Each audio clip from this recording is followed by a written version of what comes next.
Okay, students, let me start the next tense, continuous past tense.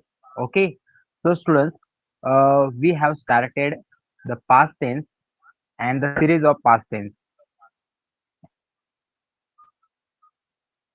Yesterday we have seen simple past tense, and today we will start continuous past tense, the second tense of the past. Okay, so बघा students, एकदम simple tense आहे हा. जसं आपण simple past tense मध्ये थोडंसं deep होता तो टेन्स समजण्यासाठी, तेवढा हा टेन्स डीप नाही, सिंपल आहे. सो कंटिन्युअस पास्ट टेन्स कोणत्या सिच्युएशन मध्ये वापरतो आपण ते आता आपण या ठिकाणी बघूया. So continuous past tense is a tense used to describe an action that was happening at a particular time in the past. Okay, आणि इस सिंपल मध्ये ऍक्शन वॉज गोइंग ऑन. बघा काय सांगितलं स्टुडंट्स, तर ऍक्शन वॉज गोइंग ऑन म्हणजे एखादी क्रिया चालू होती, भूतकाळात ती क्रिया चालू होती हे दर्शविण्यासाठी आपण काय करतो, तर कंटिन्युअस पास्ट टेन्स या ठिकाणी काय करतो स्टुडंट्स, आपण यूज करतो. Okay, point to be noted students, एखादी क्रिया चालू होती, ओके, भूतकाळात चालू होती म्हणजे तेव्हा ती काय होती, लाईव्ह होती, आता नाही. अशा सिच्युएशन बद्दल जेव्हा आपण बोलतो तेव्हा त्या सिच्युएशनला काय म्हणतात, तर कंटिन्युअस पास्ट टेन्स म्हणतात. जसं स्टुडंट्स मी तुम्हाला ऑलरेडी सेन्स दिलेला आहे की कुठलाही टेन्स त्याच्या नावावरूनच आपण काय करायचं असतं, तर समजायचा असतो. सो या ठिकाणी वर्ड आहे continuous. Okay, so continuous means चालू. ओके, कंटिन्युअस म्हणजे काय, चालू. तर कधी चालू, तर पास्ट टेन्स मध्ये चालू म्हणजे एखादी क्रिया कंटिन्युअस होती पास्ट मध्ये. त्या क्रियेबद्दल आपल्याला जर बोलायचं असेल तर कसं आपण इंग्लिशमध्ये बोलणार ते आपण आता या टेन्स मध्ये काय करणार आहोत, तर बघणार आहोत. ओके, सो दोन्ही पण डेफिनेशन आपण या ठिकाणी बघितल्या की एखादी क्रिया चालू होती. आता लक्षात ठेवा स्टुडंट, इथं होती वर्ड अप्लाय झालेला आहे आणि होती आपण कशासाठी वापरतो, तर पास्ट मध्ये कुठलीही क्रिया चालू होती हे दर्शविण्यासाठी आपण त्या वर्डला वापरतो. आता बघा स्टुडंट, या ठिकाणी आपला फॉर्म्युला आहे. सुरुवातीला आपण सब्जेक्ट वापरतो ॲज युजुअल, त्याप्रमाणे आपण या ठिकाणी सब्जेक्ट आपण या ठिकाणी ठेवलेला आहे. आपल्याला माहित आहे स्टुडंट्स, कंटिन्युअस टेन्सेस साठी आपण कोणते हेल्पिंग वर्ब वापरतो, तर आपण ऑलरेडी बघितलं होतं. आपण जेव्हा कंटिन्युअस प्रेझेंट टेन्स बघितला होता तेव्हा आपण या ठिकाणी एम इज आर वापरलं होतं. आता त्या एम इज आरच्या ऐवजी आपण काय वापरणार आहोत, तर वॉज आणि वर वापरणार आहोत. ओके, कारण एम इज आर आपण प्रेझेंट साठी वापरतो, वाज वर आपण पास्ट टेन्स साठी वापरतो. त्यानंतर बघा स्टुडंट्स, या ठिकाणी आहे verb I N G. Okay, मी तुम्हाला सांगितलं आहे कुठलाही कंटिन्युअस टेन्स असेल तर त्याच्या व्हर्ब वरती काय अप्लाय होतो, तर I N G form apply होतो आणि ॲज युजुअल शेवटी आपण काय वापरतो, तर ऑब्जेक्ट वापरतो. सो अशा प्रकारे आपला फॉर्म्युला झाला या ठिकाणी subject plus was were plus verb I N G plus object. अशा प्रकारे काय झालं स्टुडंट्स, आपला हा फॉर्म्युला या ठिकाणी काय झालेला आहे, तर तयार झालेला आहे. ओके, सब्जेक्ट प्लस वाज वर. आता वाज आणि वर हे पास्ट टेन्सचे हेल्पिंग वर्ब आहेत, हे लक्षात ठेवा. म्हणून वाज वरला जेव्हा पास्ट मध्ये बोलणार तुम्ही, एखादी क्रिया चालू होती पास्ट टेन्स मध्ये, त्यासाठी फक्त वाज वर वापरतात. आता आपल्याला ऑलरेडी माहित आहे आपण वॉज कधी वापरतो आणि वर कधी वापरतो. ओके, वाज आपण सिंग्युलर साठी वापरतो, वर आपण प्लुरल साठी वापरतो. तर या ठिकाणी आता आपण एक एक्झाम्पल बघूया. तो बघा या ठिकाणी एक्झाम्पल आहे student, Sameer was going for a walk. बरोबर, Sameer was going for a walk. आता स्टुडंट एखादी क्रिया पास्ट मध्ये चालू होती हे दाखवण्यासाठी हा टेन्स वापरतो. तर याचा अर्थ काय होईल की समीर वॉकला जात होता. बघा, बरोबर स्टुडंट, बघा समीर वॉकला जात होता. आता इथं कसला सेन्स आलेला आहे, तर होताचा सेन्स आलेला आहे म्हणजे ती क्रिया कंटिन्युअस होती पास्ट मध्ये. तो समीर वॉकला जात होता. बरोबर स्टुडंट, समीर वॉकला जात होता. हे झालं आपलं affirmative sentence. Okay, subject plus वाजर plus verb ING plus object या फॉर्म्युलानुसार आपण घेतलं. आता बघा स्टुडंट, या ठिकाणी काय केलं आपण, सुरुवातीला सब्जेक्ट वापरला समीर, त्यानंतर इथं वाज वर पैकी आपण वाज वापरला कारण समीरच्या नंतर आपण वाज वापरतो. व्हर्ब आयएनजी आपण या ठिकाणी गोइंग घेतला आणि त्यानंतर ऑब्जेक्ट घेतला आपण फॉर अ वॉक. सो आपलं सेंटेन्स झालं पूर्ण student, Sameer was going for a walk. Okay, Sameer was going for a walk. बरोबर, हे पहिलं सेंटेन्स आपलं झालं पॉझिटिव्ह सेंटेन्स. आता निगेटिव्ह आपल्याला करायचं स्टुडंट, तर आपण कसं करणार, समीर वॉज फक्त नॉट ऍड करणार त्याच्यामध्ये. Sameer was not going for a walk. Okay, Sameer was not going for a walk. आता त्यानंतर आपल्याला इंटरोगेटिव्ह करायचं आहे. समीर वॉकला जात होता का. बरोबर, कंटिन्युअस आहे बघा, समीर वॉकला जात होता का. बरोबर. समीर वॉकला जात होता का? मग आपण फक्त काय केलं बघा, पहिलं सेंटेन्स जे आहे त्याला फक्त रिप्लेस केलं. समीर वॉज होतं इथं फक्त आपण केलं was Sameer going for a walk आणि शेवटी question mark. Was Sameer going for a walk? Okay. आता आपल्याला म्हणायचं आहे की समीर वॉकला जात नव्हता का? म्हणजे तेव्हा तो ती क्रिया करत नव्हता का? सो आपण फक्त काय करणार was Sameer not going for a walk. बरोबर बघा, was Sameer not going for a walk. त्यानंतर बघा स्टुडंट, समीर वॉकला कोठे जात होता? बरोबर, समीर वॉकला कोठे जात होता? आपण नाही का स्टुडंट सिच्युएशन्स असतात, आपण म्हणतो असं झालं तेव्हा तू कुठे जात होता? तुझं लक्ष कुठं होतं? तू काय करत होता? म्हणजे त्यावेळेस ती क्रिया चालू होती हे दाखवण्यासाठी करतो. मग समीर वॉकला कुठे जात होता? आपल्याला म्हणायचंय समजा एखादा म्हटला अरे तो तेव्हा वॉकला जात होता तर असं असं घडलं. मग आपण काय म्हणतो समीर तेव्हा वॉकला कुठे जात होता? बरोबर. तर या ठिकाणी आपण काय घेणार तर बघा व्हेअर. बरोबर, व्हेअर वॉज. आणि आपल्याला माहिती आहे डब्ल्यू च्या नंतर आपण लगेच हेल्पिंग वर वापरतो. तर काय झालं where was Sameer going for a walk. Okay, where was Sameer going for a walk. आणि दुसरं काय घेतलं आपण student, where was Sameer not going for a walk. Okay, where was Sameer not going for a walk. अशा प्रकारचं आपण काय केलेलं या ठिकाणी सेंटेन्सेस स्टुडंट वापरले. ओके. मग पहिलं सेंटेन्स होता आपलं समीर वॉकला जात होता. Sameer was going for a walk. Sameer वॉकला जात नव्हता. Sameer was not going for a walk. Sameer वॉकला जात होता का? Was Sameer going for a walk. Sameer वॉकला जात नव्हता का? Was Sameer not going for a walk. Sameer वॉकला कुठे जात होता? Where was Sameer going for a walk. आणि समीर वॉकला कुठे जात नव्हता? Where was Sameer not going for a walk. So अशा प्रकारे तुम्हाला पहिली स्लाइड प्रॉपरली समजली असेल स्टुडंट, का एखादी क्रिया चालू होती पण पास्ट मध्ये तिच्याबद्दल आपल्याला जेव्हा बोलायचं असतं तर तेव्हा आपण हे स्ट्रक्चर वापरतो. हे आता तुमच्या लक्षात आलेलंच असेल स्टुडंट. जर आलं प्रॉपरली लक्षात तर एकदा हँड रेज करून मला सांगा.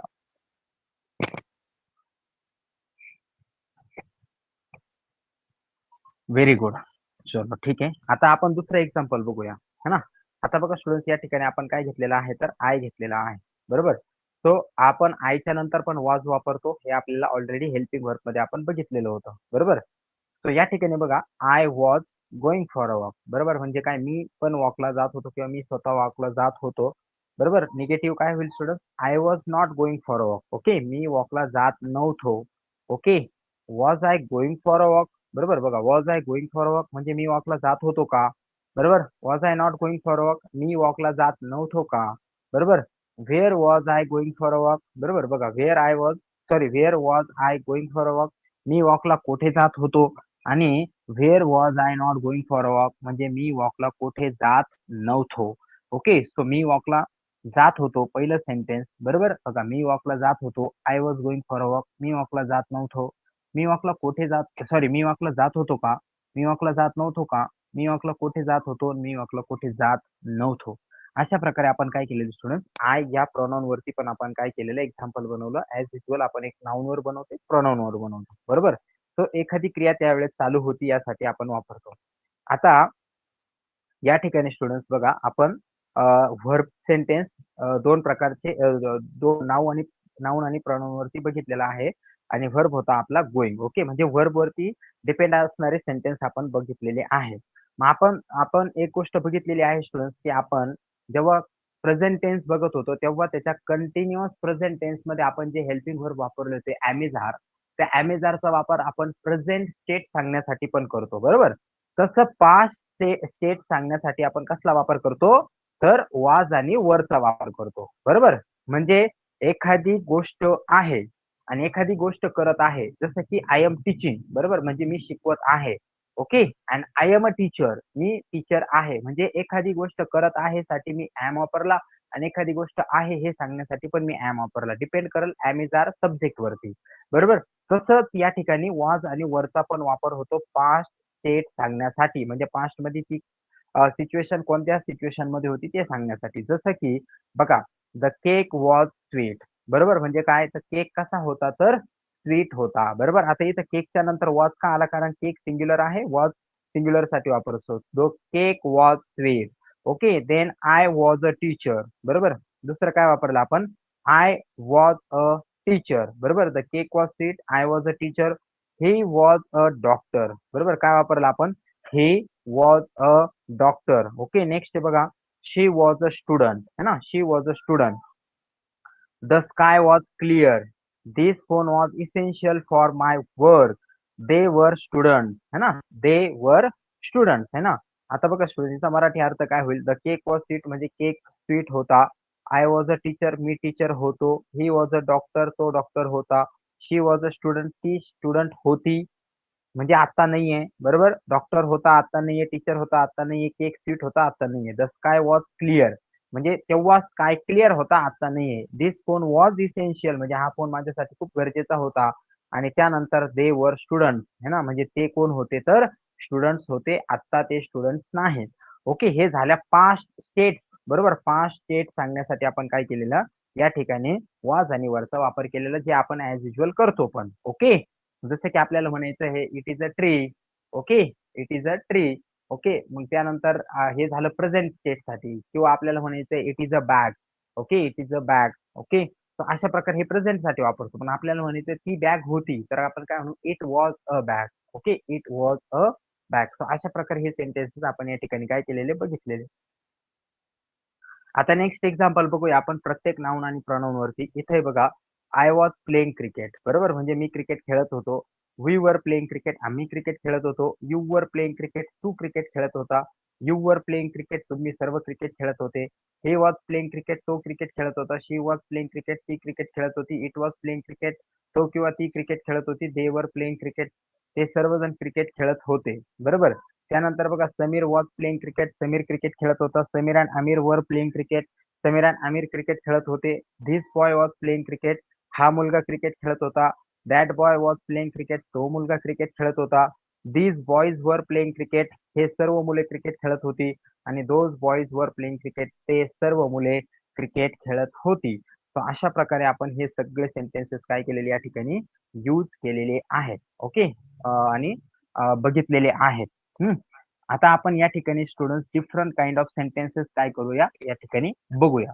मग आता या ठिकाणी बघा अफर्मेटिव्ह आपण सुरुवातीला बघतो तर पहिलं सेंटेन्स आहे आपलं आय वॉज प्लेइंग क्रिकेट बरोबर म्हणजे मी क्रिकेट खेळत होतो बरोबर. त्यानंतर निगेटिव्ह आपण कसं करणार वी वर वीच्या नंतर काय वापरतो आपण वर वापरतो. So we were not playing cricket कारण वी प्लुरल आहे आणि वी च्या नंतर वर पण काय येईल तर प्लुरल येईल. We were not playing cricket. Interrogative मध्ये आपण कसं करणार वेअर यू प्लेइंग क्रिकेट कारण यू साठी पण आपण या ठिकाणी वर वापरतो. ओके, तो आज आपल्याला माहित आहे ही साठी शी साठी इट साठी त्यानंतर समीर साठी वापरतो आपण. त्यानंतर धीस दॅट साठी वापरतो आणि आय साठी वापरतो बरोबर. हे प्रॅक्टिस करून तुमचं प्रॉपरली होईल जे आपण हेल्पिंग वर्क मध्ये पण अगोदर बघितलेलं होतं. त्यानंतर हे बघा इथं दुसरा यू आहे तर यू साठी वर वापरतो. Okay, were you not playing cricket. आता इथे बघा व्हेअर इथं ही होतं म्हणून इथं काय आला was. Where was he playing cricket बरोबर. नंतर हे बघा where was she not playing cricket. It was playing cricket. They were not playing cricket. Was Sameer playing cricket बघा was Sameer playing cricket. Were Sameer and Aamir not playing cricket. Where was this boy playing cricket बघा where was this boy playing cricket. Where was that boy not playing cricket. These boys were playing cricket आणि those boys were playing cricket. तर अशा प्रकारे plural साठी वर आणि singular साठी was आणि वॉज वेअरचा वापर पास्ट मध्ये एखादी क्रिया चालू होती हे दर्शविण्यासाठी काय करतो आपण त्याला वापरतो. आणि पास्ट स्टेट सांगण्यासाठी पण आपण काय करतो तर या कंटिन्युअस पास्ट टेन्स या ठिकाणी काय करतो स्टुडंट यूज करतो वापर करतो. ओके, तर अशा प्रकारे आपण काय केलेलं तर कंटिन्युअस पास्ट टेन्सला या ठिकाणी बघितलेलं आहे. सो आता आपण या ठिकाणी स्टुडंट प्रॅक्टिस करणार आहोत.